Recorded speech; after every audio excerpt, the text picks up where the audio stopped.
자, 오늘은 네 번째 하나님은 어떤 분인가? 자, 우리 처음부터 다시 한번 복습해 볼까요?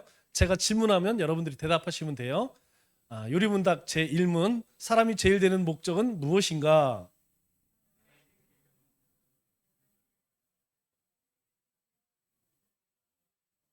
네, 하나님께 영광 돌리는 것이고 하나님으로 즐거워하는 것. 다른 것으로 즐거워하는 게 아니라 하나님으로 즐거워하는 거예요. 자, 두 번째, 하나님께서 무슨 규칙을 우리에게 주시어 어떻게 자기를 영화롭게 하고 즐거워할 것을 지시하셨는가?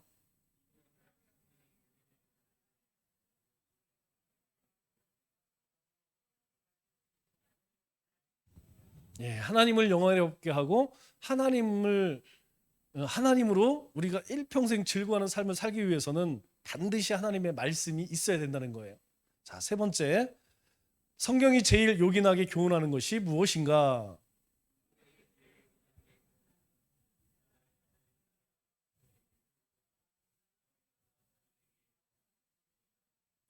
두 가지입니다. 어떻게 하면 우리가 하나님을 믿을 수 있을까? 또 한 가지는 그 하나님의 백성으로 어떻게 살 것인가? 이것을 뭐가 알게 한다고요? 하나님의 말씀이, 성경이 알게 하신다는 거예요. 그러니까 우리가 성경 말씀을 더 깊이 알면 알수록 하나님을 더 강력하게 믿을 수 있다는 거죠. 하나님의 말씀을 잘 모르면 믿음이 연약해질 수밖에 없다는 거고, 마찬가지로 왜 삶에서 구분이 안 되냐, 성별되지 않냐, 거룩하지 못하느냐, 말씀이 없기 때문이다. 자, 오늘 네 번째는 하나님은 어떤 분인가? 하나님에 대해서 같이 공부를 해보겠습니다.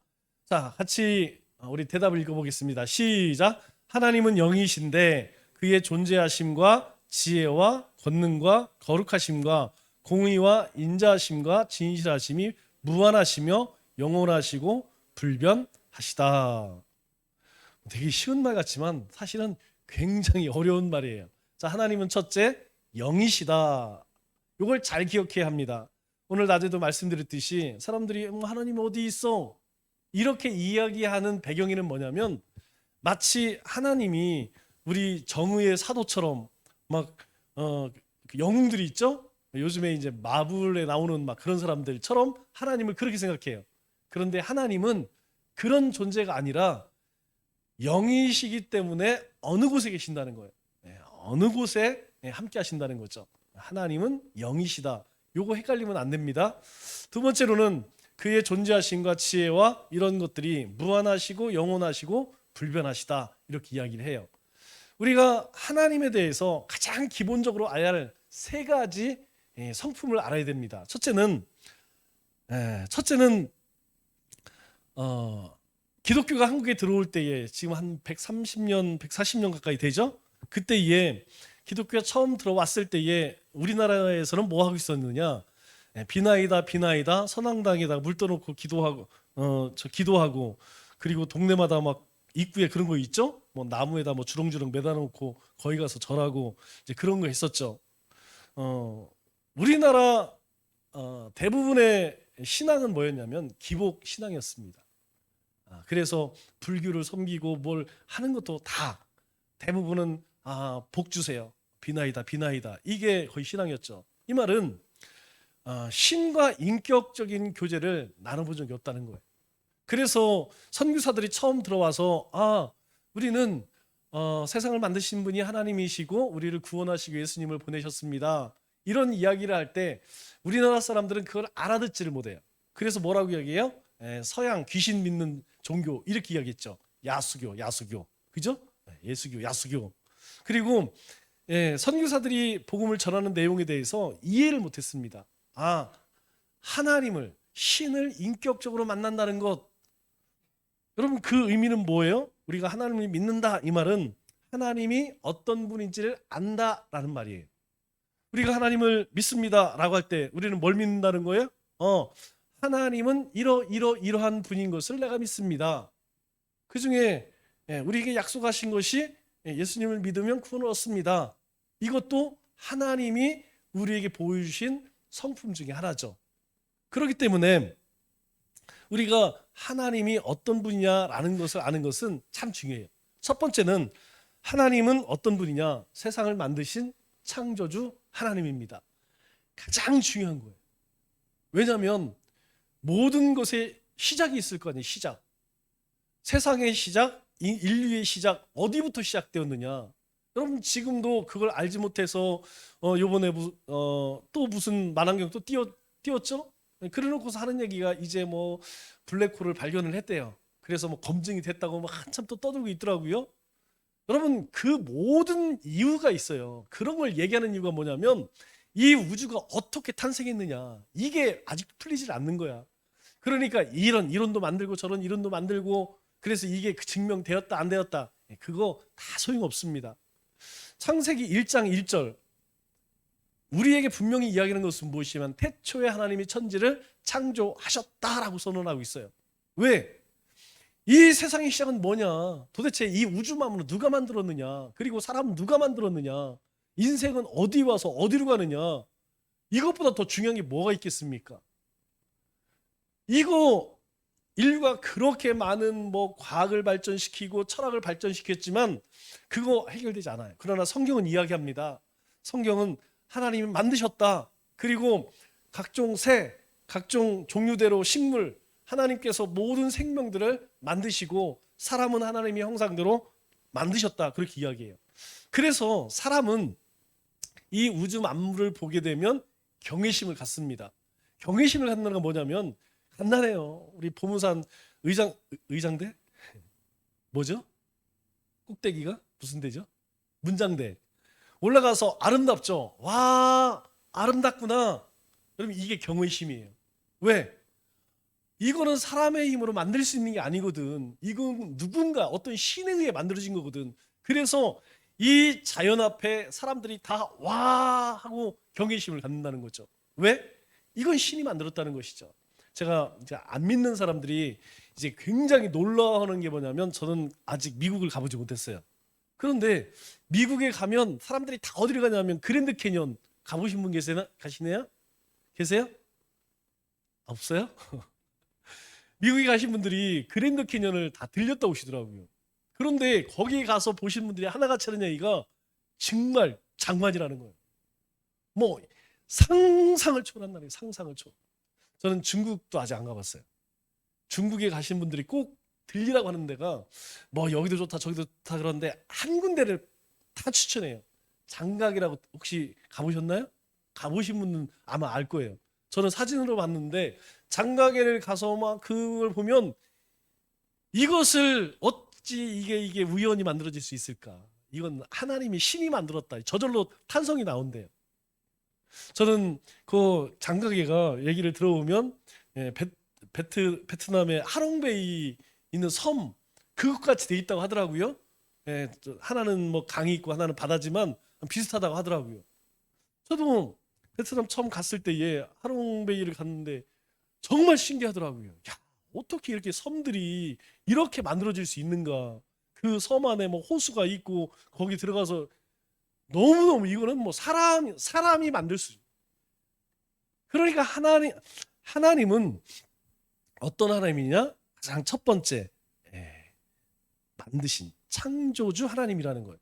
그 하나님이 사람을 만드시고 사람에게 아주 특별한 권한을 주셨죠. 그 모든 것을 다스리게 하셨다. 그 얘기는 뭐냐면 다 누리게 하셨다는 거예요.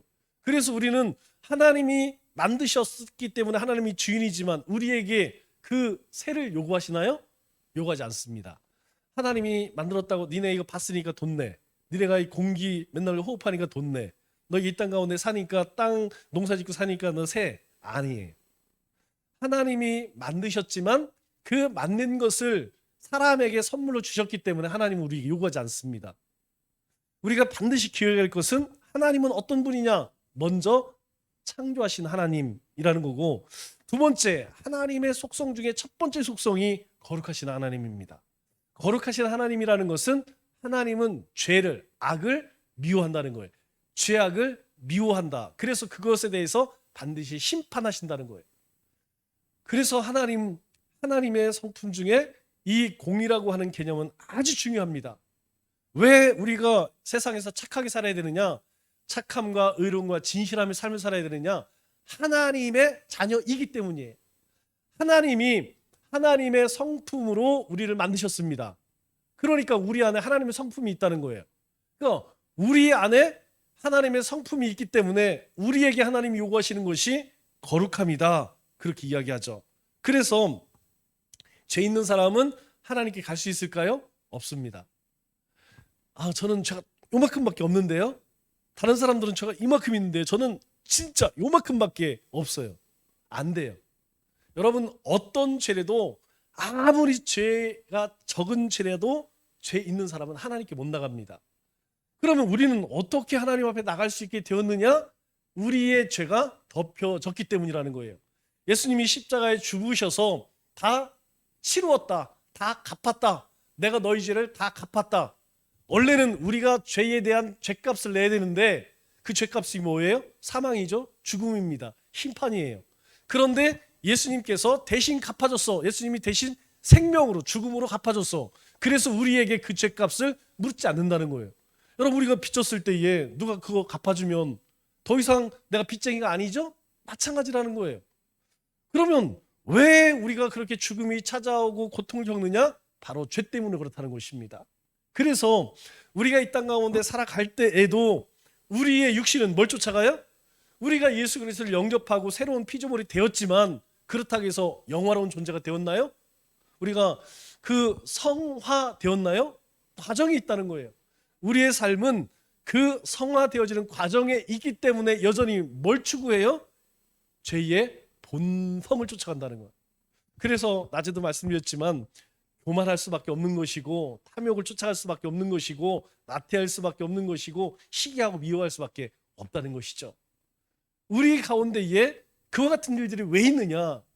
왜 그것을 지어야 되느냐? 왜 그것이 하나님 앞에 중대한 죄이냐? 하나님이 거룩하시기 때문에. 세 번째로는 하나님은 사랑의 하나님이시다.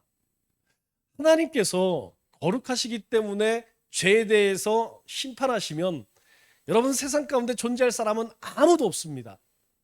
여러분, 사람뿐만 아니라 세상도 마찬가지예요. 죄가 들어옴으로 인하여서 다 저주 입어갖고 이미 이 세상은 다 망했어야 돼. 그런데 하나님께서는 자복하는 자에게, 회개하는 자에게 붙지 않으신다는 거예요. 우리가 예수님을 영접했다는 건 뭐예요? 하나님, 저는 죄인입니다. 그러므로 죄값을 치러야 되는데 나를 위해서 예수님이 치러주셨기 때문에 그 예수님을 제가 구주로 영접합니다. 여러분, 이 고백이 있었기 때문이라는 거예요. 이 고백이 있는 자에게는 하나님께서 더 이상 묻지 않는다는 거예요. 그래서 하나님은 무엇이다? 사랑의 하나님입니다. 우리 성경에 보면 인자하신 하나님, 자비하신 하나님, 이런 이야기 많이 하죠. 사실은 같은 의미예요. 다 사랑이라고 하는 그 안에 속해져 있는 하나님의 성품이라는 것이죠. 그래서 하나님께서는 누구든지 제가 잘못했습니다, 제가 죄를 지었습니다, 하나님 용서하옵소서, 그러면 하나님께서는 더 이상 그 죄를 묻지 않으신다는 거예요.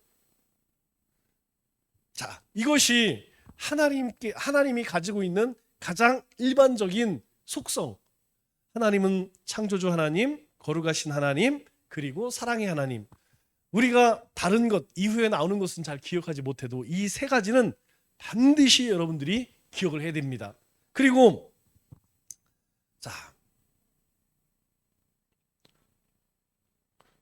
오늘 우리가 함께 하나님은 두 가지의 속성을 가지고 있어요. 우리가 지금 함께 나누었던 하나님은 창조주 하나님, 거룩하신 하나님, 그리고 사랑의 하나님. 여기에는 하나님의 속성, 우리와 함께하는 속성이 있고 하나님만 가지고 있는 속성이 있습니다. 그래서 그걸 뭐라고 이야기하냐면 하나님과 함께 공유할 수 있는 속성, 그래서 공유적 속성이라고 이야기해요.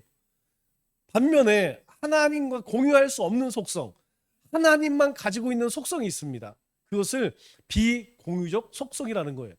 그래서 하나님은 하나님만 가지고 있는 것이 있고 우리와 함께 나누는 그런 속성도 있다는 거예요. 그래서 우리와 함께 나눌 수 없는 하나님만이 가지고 있으신 속성은 무엇이냐? 대표적인 것이 요 네 가지예요. 첫째는 하나님은 영이다.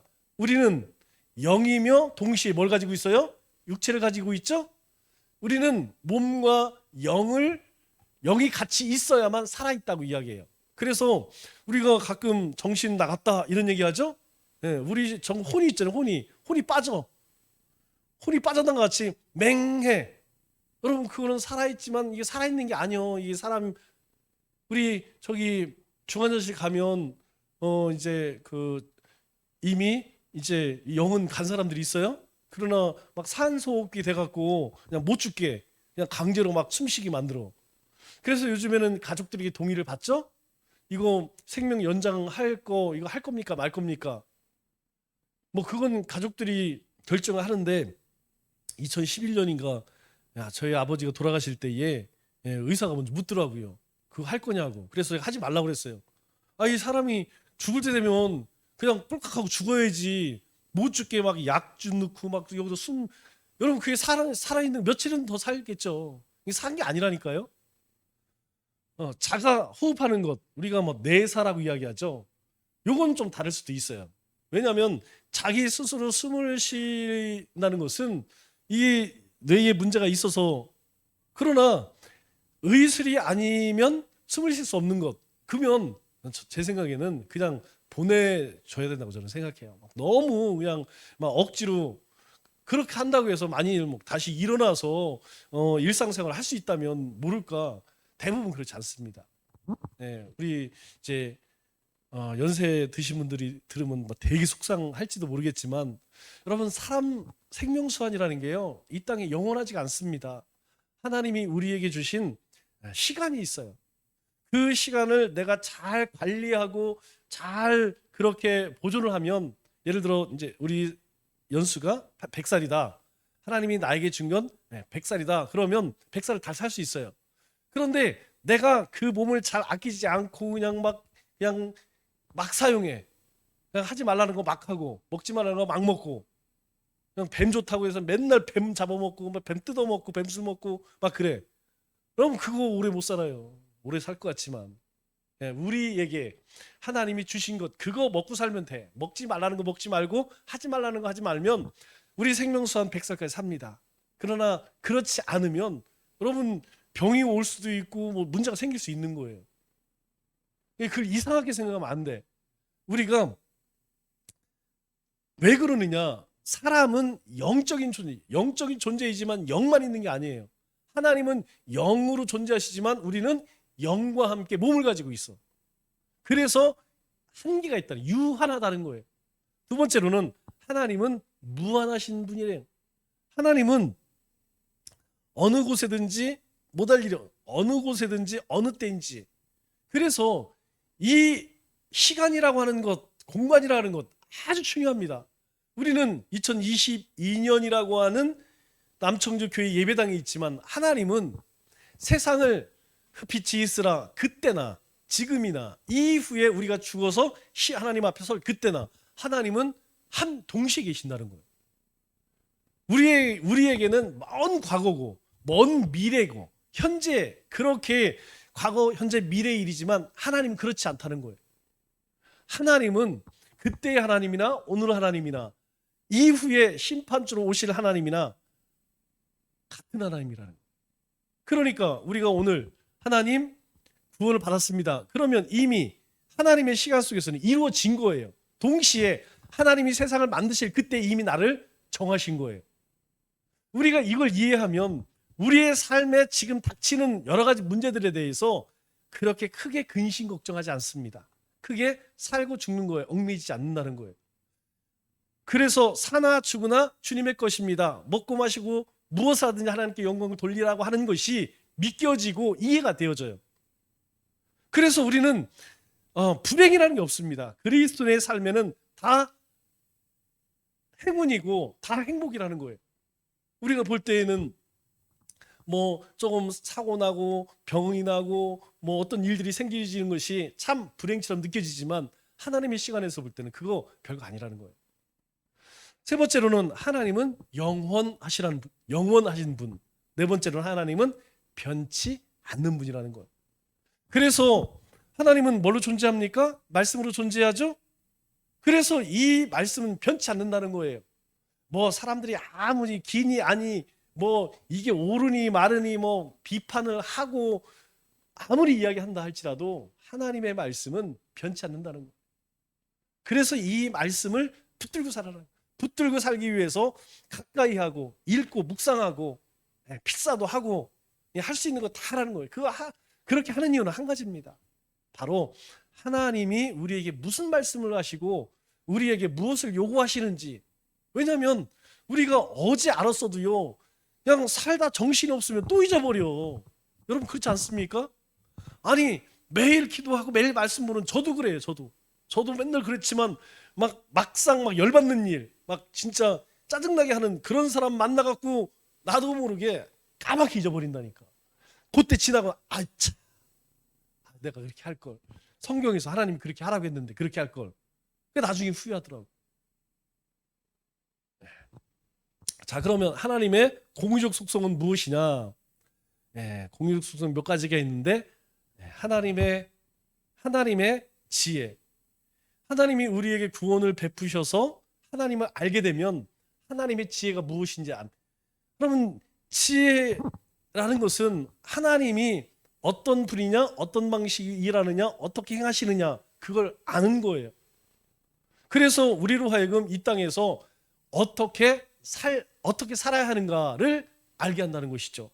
그냥 지혜롭지 못하다는 얘기는 무엇이냐면 하나님을 알지 못하는 거야. 하나님 모르니까 우리가 이 땅에서 뭘 위해서 어떻게 살아야 되는지 모른다는 것이죠. 그래서 우리가 그런 생각, 내가 참 어리석고 미련, 그런 생각이 들죠? 그럴 때에 성경 이야기에 하나님 앞에 나가라는, 주님 앞에 나가라는 거예요. 구하라는 거예요. 그러면 하나님께서 우리에게 후히 주신다는 거예요. 지혜를 주신다는 겁니다. 우리를 탓하지 않으신다는 거예요. 야, 너는 왜 이렇게 무식하냐? 너는 왜 이렇게 지혜가 없냐? 그렇게 하지 않는다는 거예요. 하나님은 하나님께 나오는 자에게 지혜를 주신다고 말씀합니다.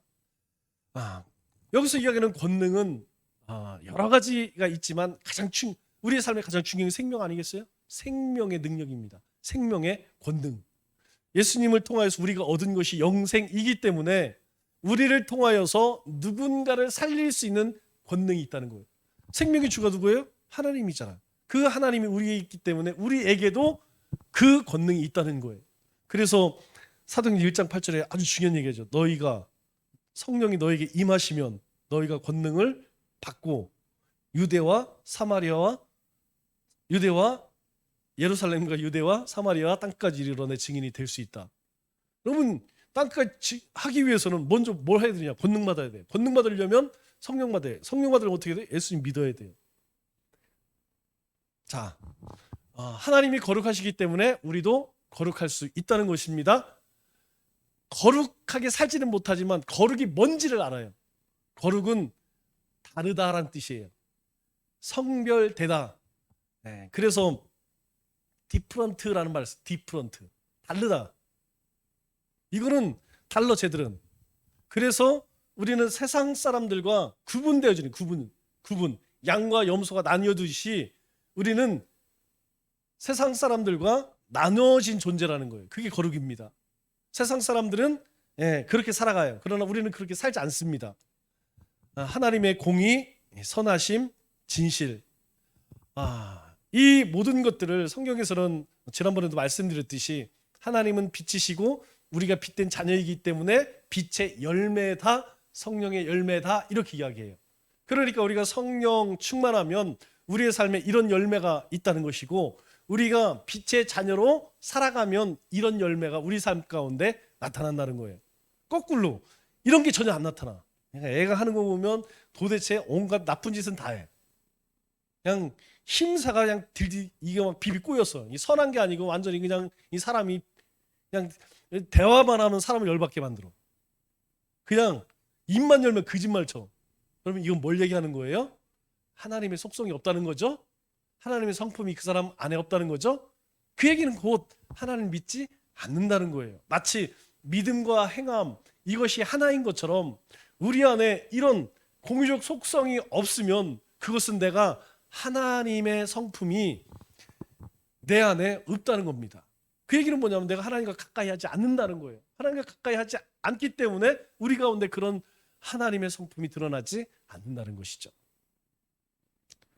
자, 그러면 우리가 하나님은 어떤 분이냐, 그것을 알겠다면 우리는 어떻게 살아야 할 것이냐. 첫째는 그 하나님만이 가지고 있는 그것을 찬양하고 경배할 수 있어야겠죠. 하나님은 창조주 하나님이시고 거룩하신 하나님이고 사랑의 하나님이라는 것, 하나님은 그런 분이에요. 그러면 그렇구나. 여러분, 오늘 제가 저는 이 찬양을 처음 들어봤어요. 제가 이거 찬양 악보 만들면서 계속 들었지만 들을수록 너무너무 좋은 것 같아. 이 찬양 자주 했으면 좋겠어요. 나는 주를 섬기는 것에 후회가 없습니다. 그런데 그 시작이 너무 좋아요. 나의 평생에 가장 복된 일은 내가 예수님을 만난 것이라.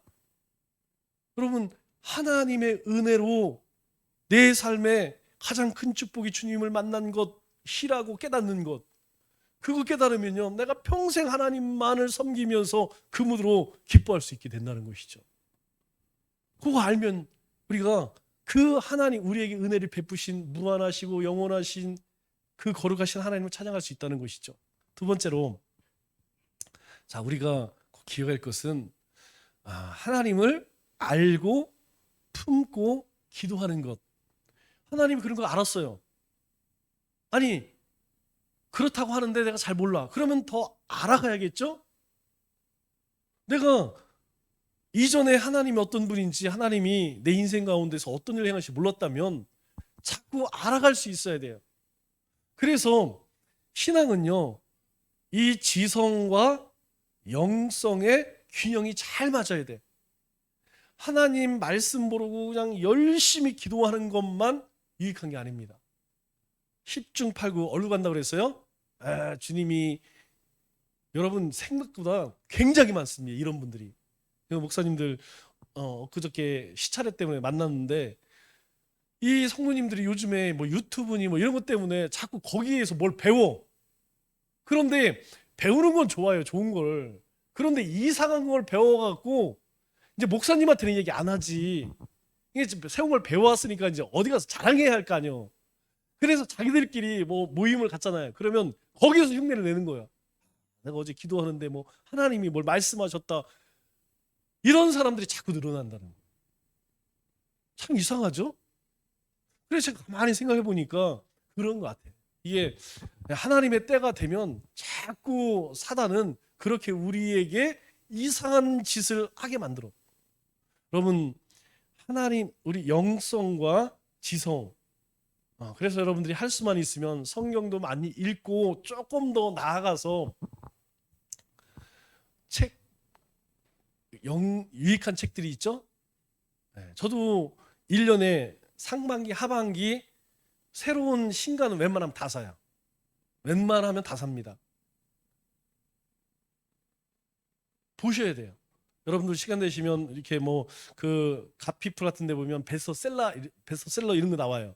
그 중에 뭐 다는 안 돼도 그래도 뭐 1년에 석 달에 한 번씩 읽어도 한 4권 정도는 읽어야 되지 않겠어요? 그거 굉장히 유익합니다. 저는 생명의 삶 플러스 목회자를 위한 책을 사면 책 2권이 딸려와요. 목회와 신학이라고 하는 책, 그러니까 신학의 동향에 대해서 관한 책하고 또 하나는 그 말씀이라고 해서 말씀 풀이하는 그런 책이 서비스로 이렇게 보내줍니다. 저는 그거 보면서 굉장히 유익해요.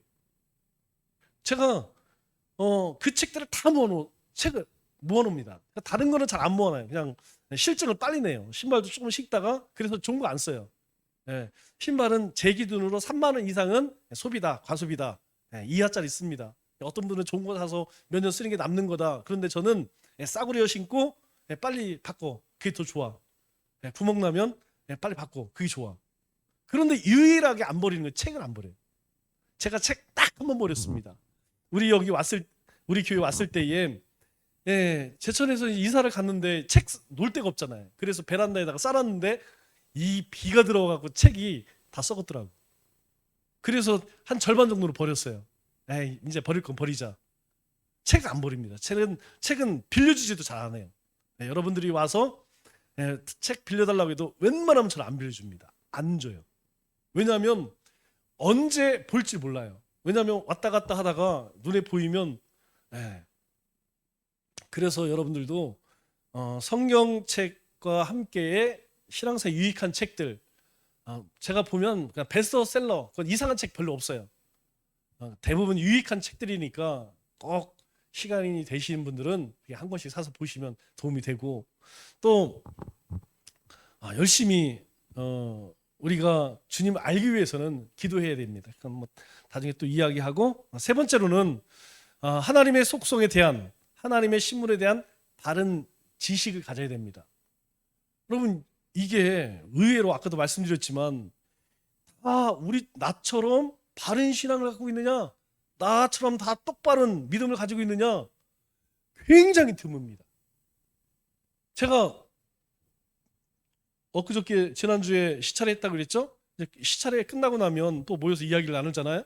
그때 다시 한번 느낀 게 뭐냐면 영적으로 유익이 안 되는 사람들은 될 수 있으면 만나지 말자. 여러분 신분이 중요한 게 직분이 중요한 게 아닙니다. 그 사람이 어떤 신앙을 가지고 있느냐 어떤 지식을 가지고 있느냐. 여러분 아무리 하나님 많이 하면 뭐야. 아무리 하나님께 기도 많이 하면 뭐해. 정작 그냥 하나님이 미워하는 일 싫어하는 일 그거 행한다고 하면 도대체 많이 아는 게 무슨 유익이고 하나님 기도하는 게 뭔 소용이 있어요. 그렇게 알고 하나님께 뭐 기도하는 영성생활을 하면 그렇게 살아야 되지 않겠어요? 그렇게 살기 위해서는 잘 알아야 돼. 바르게 알아야 돼. 신앙생활은 잘하는 걸 중요하지 않습니다. 아까 우리 찬양 인도자가 본인도 얘기해놓고 이제 뜨끔했을 거예요. 앞에서 찬양 인도하다 보니까 사람들이 별로 없어서 되게 민망해. 여러분 그거 해본 사람만 알아요. 그런데 그때 뭐라고 얘기했냐면 그래서 수요 예배를 나와야 할 것 같아요. 나온다고는 안 했어요. 나와야 할 것 같아요. 이제 생각이 들었다는 게 중요한 거지. 생각이. 여러분 이제는 그렇게 이제 뭐 언젠가는 뭐 당장은 안 되지만 또 일을 하고 있기 때문에 여건이 안 되겠지만 어쨌든 그런 마음을 갖게 한 것은 저는 하나님이시라고 생각해요.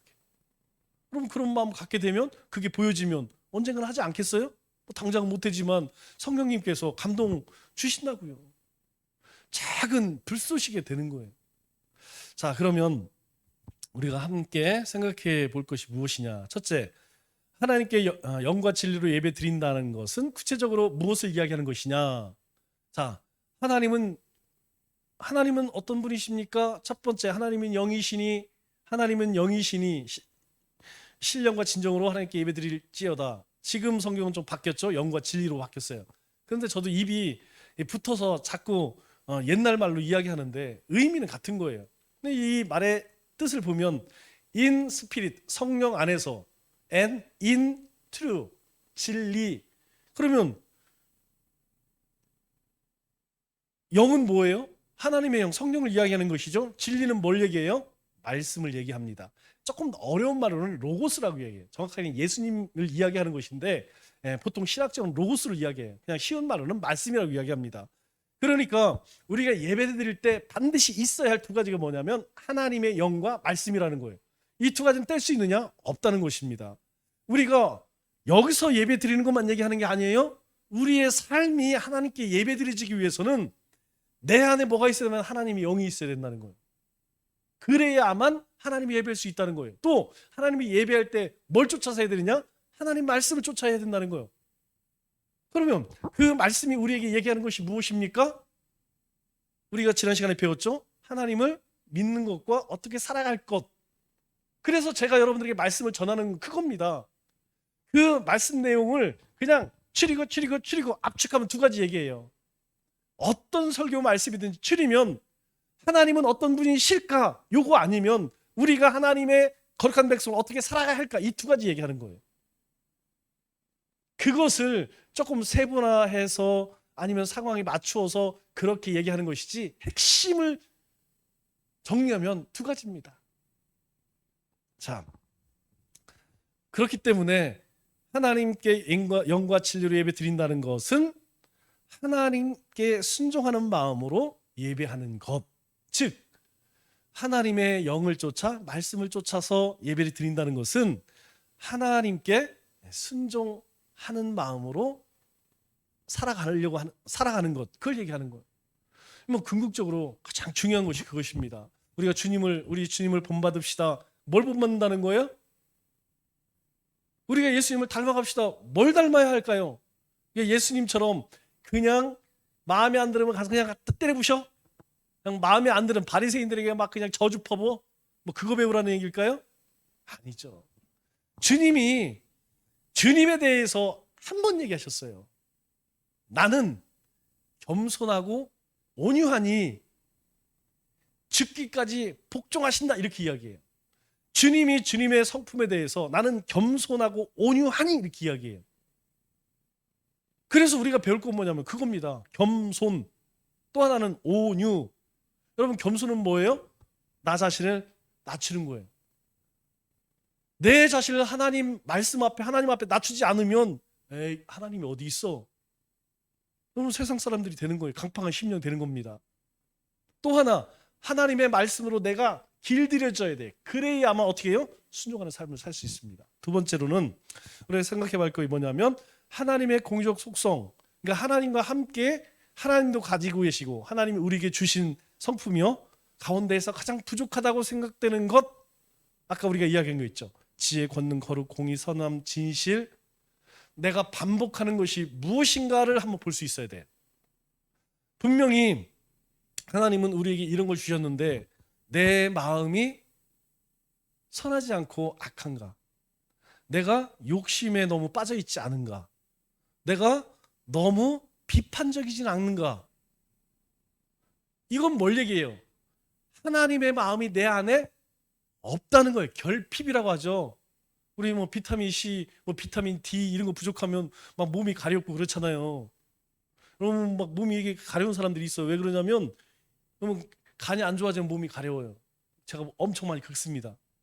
근데 여러분, 그 가려운 이유 중 그것을 빨리 고칠 수 있는 건 뭐냐면 햇빛에 나가는 거예요. 햇빛에. 그래서 하루에 뭐 20분인가 이 직사광선을 좀 맞으라고 하죠. 그럼 그거 싹 사라진대. 오직 비타민 D는 햇볕을 받아야만 생긴대요.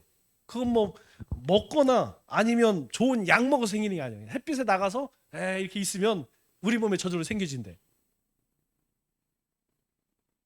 그걸 없는 것을 결핍이라고 합니다. 우리 가운데 결핍된 것, 그것은 자기는 알아요. 나는 알아요. 내가 너무 영적으로 좀 교만한가? 내가 너무 사람들을 잘 정죄하고 비판하는가? 내가 너무 탐욕스러운가? 여러분, 탐욕은 나쁜 게 아닙니다. 아니, 가져야지. 그런데 문제는 뭐냐면 베푸질 않아. 들어오긴 하는데 나가질 않아. 이게 잘못이에요. 우리가 열심히 뭐든지 열심히 자기가 수고해서 얻어야 되죠. 악하게 말고. 문제는 뭐냐면 잔뜩 갖긴 하는데 베풀질 않아. 이게 탐욕이라, 이게 악한 거라는 거예요. 하나님이 우리에게 주셨다면 그걸 가지고 하나님이 기뻐하는 일에 쓰여야 됩니다. 그래서 우리가 헌금하고 어려운 사람 돕고, 우리 교회도 뭐 선교사님 돕고 뭐 어려운 교회 돕고, 그리고 뭐 때 되면 우리 어르신들도 이렇게 선물도 드리고 신방할 때 뭐 또 하고 이렇게 하잖아요. 그래서 우리가 하나님은 어떤 분인가, 하나님이 나에게 주신 성품 중에서 나에게 뭐가 부족한 것인가, 이것을 좀 체킹을 해봐야 돼요. 자, 마지막으로 세 번째는 살면서 어려웠을 때 성경 말씀을 통해 위로와 힘을 얻는 경우가 있었습니까? 자, 왜 그러냐면 모든 성경은 하나님의 감동으로 된 것으로라고 이야기해요. 그러니까 하나님의 감동으로 된 것이기 때문에 그 하나님의 말씀이 우리 가운데 어떤 말씀이 딱 꽂히는 말씀이 있어요. 제가 지난주에도 말씀드렸죠. 저는 시편 23편을 아주 좋아합니다. 그리고 굉장히 힘이 들 때 베드로전서에 있던 사방에 우겨싸움을 당해도 피할 길을 내주신다. 왜? 그때 그 말씀으로 제가 너무나 큰 위로를 얻었기 때문에.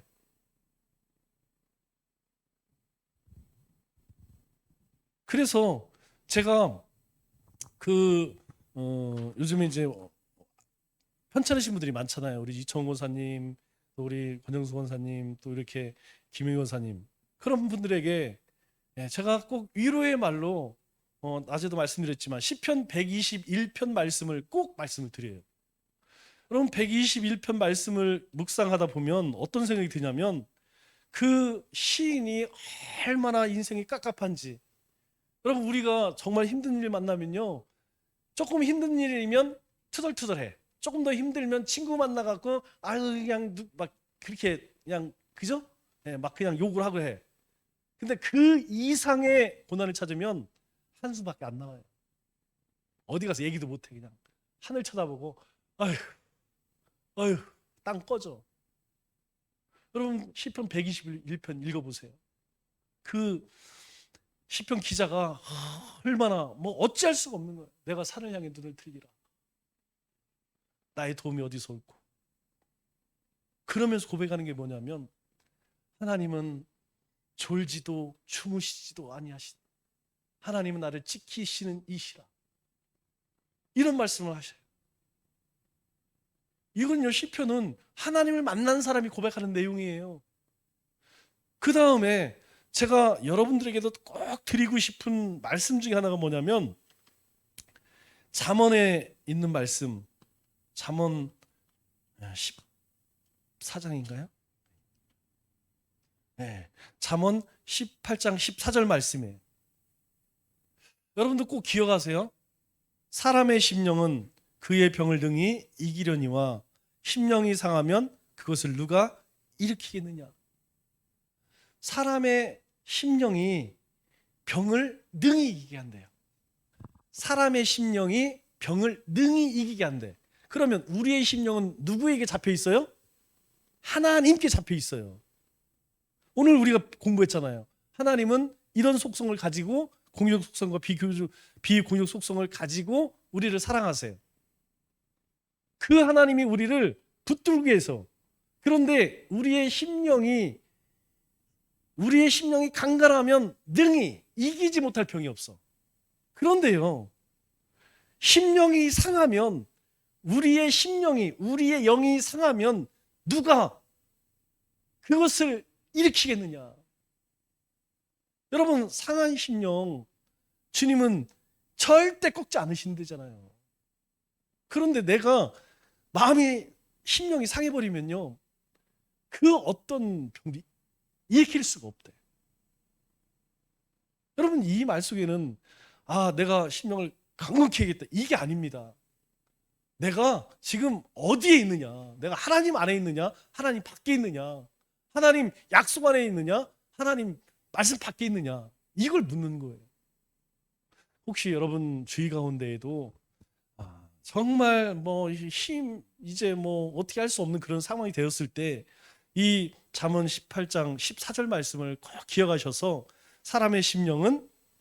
우리의 심령은 하나님께 붙들린 심령은 능히 병을 이기려니와 상한 심령이 상하면 누가 그것을 일으키겠느냐. 아무도 못 일으킨다는 거예요. 아무리 좋은 의술 일으키지 못한다는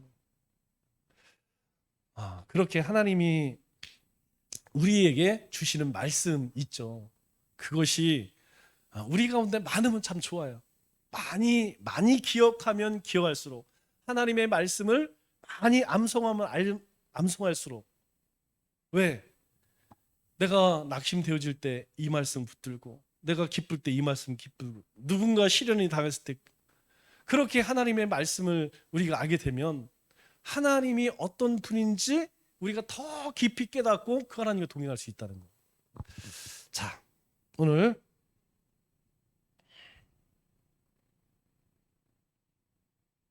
우리 처음으로 한번 열어주세요. 자, 우리 마지막으로 5번째 우리 질문 대답 한번 보고 마치도록 하겠습니다. 자, 우리 4번째, 하나님은 어떤 분인가? 여러분들이 답하시면 돼요. 하나님은 어떤 분인가?